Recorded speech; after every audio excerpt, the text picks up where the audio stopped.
Halo teman-teman semua, selamat datang pada video kali ini. Jadi pada video kali ini aku akan membahas gimana caranya kamu bisa belajar bahasa Inggris dari nol, step by step sampai kamu bisa berbicara bahasa Inggris dengan lancar. Berdasarkan pengalaman aku, berdasarkan apa yang telah aku jalani, tanpa mengikuti les dan juga tanpa membayar sepeser pun. Jadi mari kita mulai. Halo teman-teman semua, pertama-tama aku pengen kasih disclaimer dulu dua hal yang harus kalian ketahui sebelum kalian menonton video ini, biar kalian juga nggak buang-buang waktu dalam menonton video ini.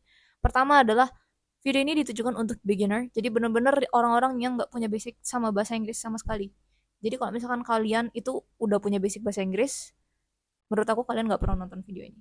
Yang kedua adalah kalau misalkan kalian pengen tahu gimana sih overview bahasa Inggris secara general dan mungkin lebih ke penasaran gimana caranya aku bisa tes IELTS dan lain sebagainya dan tips-tips untuk tes IELTS-nya, kalian bisa cek di video aku yang sebelumnya.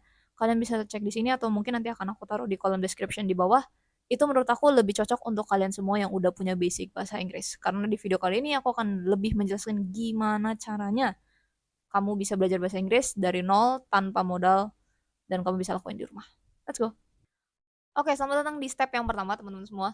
Jadi di step yang pertama ini aku akan jelasin kira-kira kalau misalkan kalian pengen sampai di tahap eh, conversational bahasa Inggris itu kira-kira sampai berapa lama sih? Dan effort apa sih yang sebenarnya harus kalian keluarkan dan semangatnya itu harus sebagaimana?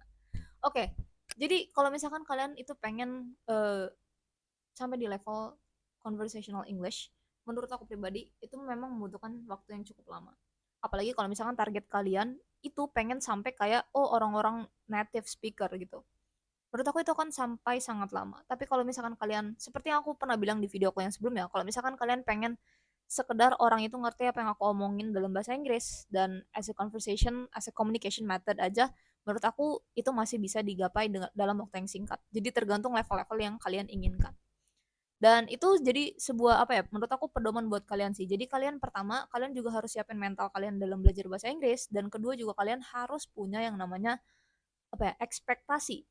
Kalau misalkan kalian gak punya waktu banyak untuk belajar, terus juga kalian malas-malasan belajar, ya jangan berekspektasi kalian bisa sampai di level tersebut kecuali memang kalian itu punya bakat alami lah dalam belajar bahasa karena ada orang-orang tertentu yang dia nggak perlu belajar banyak terus mereka itu bisa langsung jago dalam berbahasa dan ini bakalan jadi hal yang berbeda tentunya ya karena aku pun bukanlah orang yang sejago itu juga tapi aku cuman mengajari dari apa yang pernah aku alami sebelumnya dan kira-kira menurut aku ini akan jadi bermanfaat buat kalian. Itu adalah overview yang pertama untuk gimana sih caranya kalian menyingkapi dalam belajar bahasa Inggris itu. Itu step yang pertama. Step yang kedua adalah kalau misalkan nih teman-teman semua sekarang belum pernah terpapar sama yang bahasa Inggris. Kalian nggak pernah punya kebiasaan tentang bahasa Inggris. Aku harap kalian semua di step yang pertama, oh sorry, di step yang kedua ini, kalian itu harus punya yang namanya rutinitas dalam bahasa Inggris. Kenapa? Karena rutinitas dalam bahasa Inggris itu akan membiasakan diri kalian atas bunyi-bunyian, atas gimana caranya kalian mengucapkan sebuah kalimat, itu dengan mudah gitu. Jadi kalau misalkan kalian itu nggak terbiasa sama suatu hal yang baru, itu akan lebih menyulitkan kalian untuk masuk ke step berikutnya. Jadi mulai dari sekarang kalian itu harus punya kebiasaan-kebiasaan dalam bahasa Inggris. Contohnya, kalau dari aku pribadi, aku suka nonton misalkan video entah YouTube, entah Netflix atau apapun itu atau lagu juga bisa yang dia itu berbau bahasa Inggris. Jadi dari situ kalian bisa lihat subtitlenya ataupun kalian cukup mendengarkan aja. Salah satu hal yang aku suka kalau misalkan kalian itu udah liatin video, itu adalah mengucap ulang apa yang orang tersebut ucapkan. Jadi kalau misalkan dia kayak ngomongin, oh what's your name? Dan kalian ulangi gitu kayak, oh what's your name? Dan kayak gitu terus. Jadi kalau misalkan kalian nonton sebuah series, kalau misalkan kalian bisa kayak mimic terus kayak ulangin terus menerus, menurut aku itu jadi sebuah hal yang bagus karena kayak otot mulut kalian itu jadi berlatih untuk menyebutkan bunyi-bunyian yang sebelumnya nggak pernah kalian bunyikan. Jadi kayak itu sebuah latihan juga. Itulah kenapa kayak misalkan pronunciation orang-orang itu suka berbeda-beda kan, kayak accentnya itu berbeda-beda. Karena menurut aku tiap otot mulut orang-orang itu dilatihnya itu di berbeda part. Kayak misalkan orang Indonesia kan kita ngomong kayak gini, kalau misalkan orang Korea juga beda lagi, kalau orang Jepang beda lagi. Dan gitu juga sama orang Amerika, orang eh, British gitu-gitu. Jadi kayak mereka tuh punya pronunciation yang berbeda-beda. Nah, salah satu caranya untuk kita jadi terbiasa menggunakan otot mulut yang mereka suka gunakan untuk berbicara itu adalah seperti itu gitu caranya tadi. Jadi menurut aku selain untuk membiasakan kayak kalian semakin sering untuk mendengar, itu juga menanamkan di alam bawah sadar kalian kalau misalkan belajar bahasa Inggris itu sebenarnya sesuatu hal yang sering aku dengarkan sehari-hari. Jadi di step yang kedua tadi, make your own routine ya. Oke teman-teman semua, di step yang ketiga ini sebenarnya adalah step yang menurut aku cukup membutuhkan konsistensi. Karena ini tuh agak berbeda dengan step-step sebelumnya. Kalau yang step yang pertama memahami, jadi kita kayak cukup understanding aja. Kalau misalkan, oh oke, ternyata itu maksudnya, ternyata kita tuh harus kayak gini. Jadi kayak membalikan sebuah persepsi. Kalau step yang kedua tadi kita udah bahas juga, oh oke, aku harus buat kebiasaan. Kalau step yang ketiga ini cukup butuh effort teman-teman. Seperti yang kita tahu ya, kalau misalkan kita belajar bahasa Inggris, sebenarnya kita tuh pengen kayak menyusun sebuah kalimat. Kayak misalkan, kamu hari ini mau kemana? Ya misalkan, where are you going today? Kalau misalkan kalian nggak tahu nih, kemana itu apa ya bahasa Inggrisnya? Apa ya bahasa Inggrisnya? Hari ini tuh apa ya bahasa Inggrisnya? Itu kan akan menjadi sebuah kesulitan juga buat kalian. Makanya kita akan back to basic teman-teman. Kalau misalkan kalian itu belum bisa yang namanya menyusun kalimat-kalimat tersebut, itu ada tahapan-tahapan yang menurut aku itu bisa jadi sebuah hal yang worth it buat kalian coba. Pertama, kalian itu harus kenali dulu kira-kira vocabulary apa aja yang kalian butuhkan.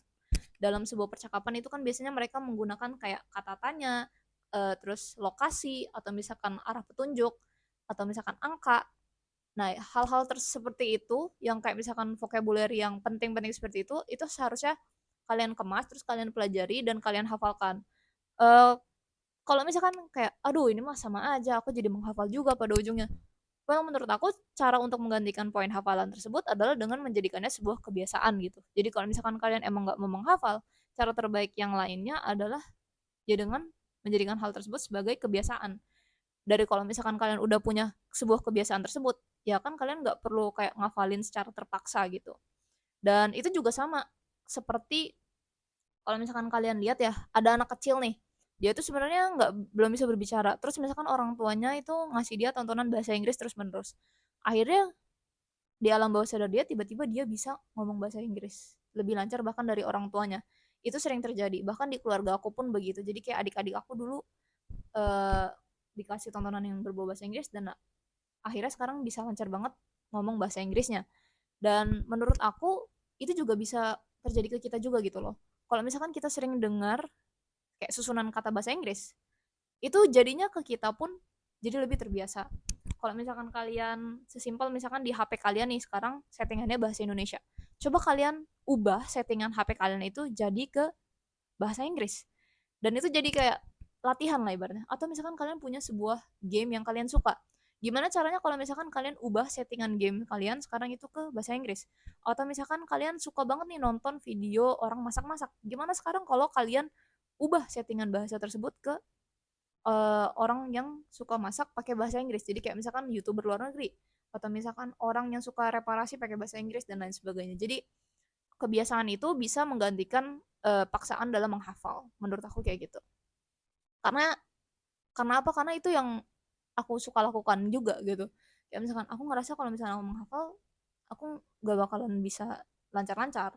Karena menurut aku itu adalah sebuah chores atau kayak pekerjaan jadinya. Tapi kalau misalkan kita mengubahnya jadi sebuah kayak hal yang menyenangkan buat kita, kayak entertaining buat kita, menurut aku itu gak akan jadi sebuah hal yang apa ya, kayak pekerjaan yang sulit lagi. Jadi itulah step ketiganya, yaitu learn the basic first, mulai dari vocabulary, grammar, terus habis itu how to make tenses.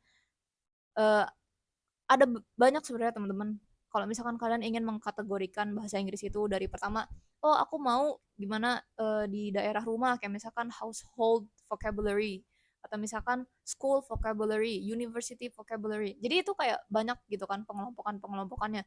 Dan kalau misalkan menurut kalian itu membuat kalian menjadi lebih mudah, dan do it. Karena itu apa ya, tergantung kayak preferensi orang-orang, tergantung preferensi masing-masing orang juga. Kira-kira gimana caranya bisa menghafal kosakata-kosakata tersebut biar jadi lebih mudah. Itu step yang ketiga. Sekarang adalah step yang terakhir teman-teman semua, step keempat. Jadi step keempat ini menurut aku adalah sebuah step yang kalau misalkan orang-orang itu mikirin tentang ini pasti bawaannya males, yaitu adalah step practice atau step latihan. Menurut aku step by stepnya itu tadi udah jelas ya. Kalau misalkan kalian nggak punya rutinitas, kalian harus buat rutinitas. Kalau kalian belum punya basicnya, itu kalian harus cari gimana caranya kalian harus belajar basicnya, mulai dari vocabulary, grammar, tenses, itu harus dipelajari. Dan yang ketiga, ini adalah caranya gimana kalian harus latihan atau practice. Kenapa? Karena practice itu makes perfect. Walaupun ya sebenarnya nggak makes perfect juga lah, tapi kayak jadi melatih kita kan. Jadi kita lebih terbiasa. Seperti yang tadi aku udah bilang lah. Pokoknya intinya ya. Tapi kalau misalkan sekarang nih kalian itu bingung, gimana caranya aku bisa practice vocabulary? Aku akan kasih tips gimana caranya kamu bisa menghafal vocabulary dengan mudah. Ada salah satu aplikasi yang menurut aku sangat worth it untuk dicoba, yaitu adalah Anki Android. Anki Android ini adalah aplikasi Anki, basically dia ada di Android dan iOS juga. Tapi di Android itu dia gratis, kalau di iOS itu dia berbayar. Jadi dia adalah aplikasi flashcards, teman-teman. Aku sendiri gunain Anki ini waktu itu saat aku semester 4 untuk ngafalin kayak morfologi tumbuhan gitu. Karena aku adalah anak jurusan pertanian, dan jadi aku gunain aplikasi itu gitu, kayak nama Latin, dan itu works really well menurut aku pribadi. Dan buat teman-teman nih yang sekarang kayak aduh tapi aku nggak mau lewat aplikasi, aku maunya kayak fisik gitu. Oke, kalian bisa buat flashcards. Flashcard ini menurut aku sangat menyenangkan ya. Jadi kayak misalkan kalian tulis nih di 2 halaman. Jadi kayak misalkan apa ya? Oh, aku adanya ini. Oke, I'm so sorry. Adanya ini. Jadi misalkan kayak gini. Ini kan sugar ya tulisannya, sugar. Nah, di baliknya nih ada ini kayak oh, gula. Jadi kalau misalkan kalian punya satu tumpuk deck kartu yang isinya tuh kayak sebelah belakangnya, depannya itu bergantian, terus kalian bisa latihan terus menerus dengan itu, kayak tebak menebak, itu tuh perlahan-lahan kalau misalkan kalian gunakan dengan sering, itu akan menjadi yang namanya active recall, dan itu akan tertanam tuh di alam bawah sadar kalian. Jadi metode active recall ini akan membantu kalian untuk menghafal dengan lebih efektif, teman-teman. Kenapa aku menyarankannya itu menggunakan Anki Android atau misalkan menggunakan Anki yang ada di iOS? Sebenarnya poinnya adalah karena kita ini kan generasi handphone ya. Kalau misalkan di Anki, dia tuh bisa ngingetin kita untuk ayo dong kamu latihan hari ini, ibaratnya kayak gitu.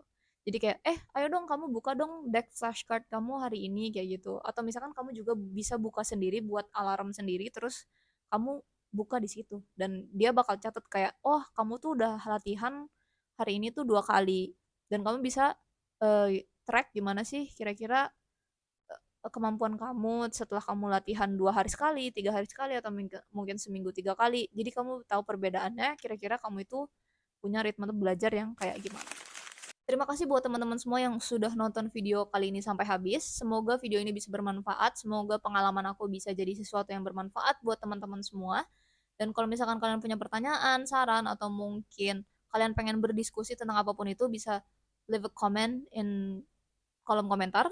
Nanti mungkin teman-teman yang nonton video kali ini juga bisa bantu saling menjawab di kolom komentar. Kalau misalkan kalian suka sama konten aku dan pengen dukung aku terus, boleh jangan lupa untuk like dan juga subscribe channel aku.